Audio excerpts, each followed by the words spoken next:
ہے اور ان طاق راتوں کے بارے میں اللہ رب ذل جلال قرآن مجید فرقان حمید میں فرماتا ہے کہ انا انزلناہ فی لیلۃ القدر، بے شک ہم نے اس قرآن کو شب قدر میں نازل کیا۔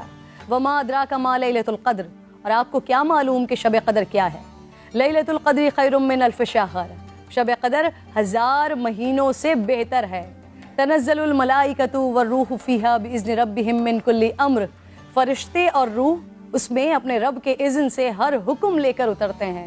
سلام ہی حتی مطلع الفجر، وہ صبح روشن ہونے تک سلامتی کی رات۔ حضور نبی کریم صلی اللہ علیہ وآلہ وسلم نے ارشاد فرمایا، شب قدر کو جبرائیل امین فرشتوں کے جھرمٹ میں زمین پر اتر آتے ہیں۔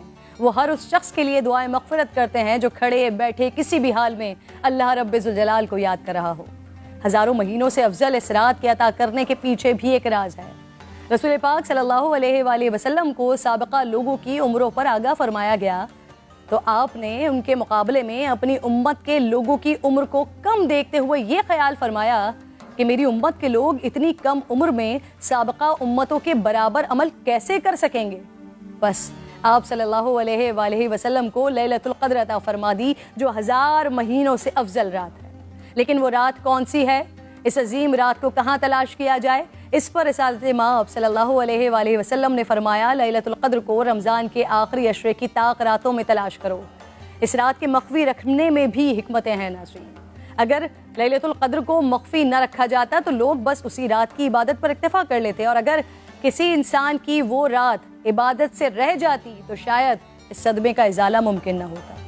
ایک وجہ یہ بھی بتائی جاتی ہے کہ اللہ تعالیٰ کو بندوں کا رات کے اوقات میں جاگنا بے حد محبوب ہے، اس طرح بندے 5 طاق راتوں میں جاگ کر اپنے رب کو منا سکیں۔ اور ایک وجہ گناہگاروں پر شفقت بھی ہو سکتی ہے، کیونکہ اگر علم کے باوجود اس رات میں گناہ سرزد ہوتا تو اس سے لیلۃ القدر کی عظمت مجروح کرنے کا جرم بھی لازم آتا۔ آپ صلی اللہ علیہ وآلہ وسلم نے فرمایا، جس شخص نے شب قدر میں اجر و ثواب کی امید سے عبادت کی اس کے سابقہ گناہ معاف کر دیے جاتے ہیں۔ میری بات ناظرین بہت طویل ہو رہی ہے، میں بس آخر میں آج کی رات تمام مسلمانوں کو حضرت بہلول دانا کا ایک واقعہ سنانا چاہتی ہوں، جس کے بعد شاید کہنے کو پھر کچھ نہیں رہ جاتا۔ ایک دن بہلول بازار میں بیٹھے تھے، کسی شخص نے پوچھا کیا کر رہے ہیں؟ آپ نے فرمایا اللہ رب ذوالجلال اور بندوں کی صلح کروا رہا ہوں۔ اس شخص نے پوچھا پھر کیا بنا؟ آپ نے فرمایا اللہ تو مان رہا ہے، بندے نہیں مان رہے۔ اللہ اکبر۔ پھر کچھ عرصے بعد اسی شخص نے حضرت بہلول دانا کو قبرستان میں دیکھا تو پوچھا کیا کر رہے ہیں؟ بہلول نے فرمایا اللہ اور بندوں کی صلح کروا رہا ہوں۔ اس شخص نے پوچھا پھر کیا بنا؟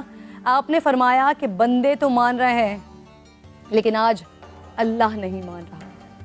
آنکھ بند ہونے سے پہلے منا لیں اس رب کو۔ میری التجا ہے، میرے حق میں بھی دعا کیجیے۔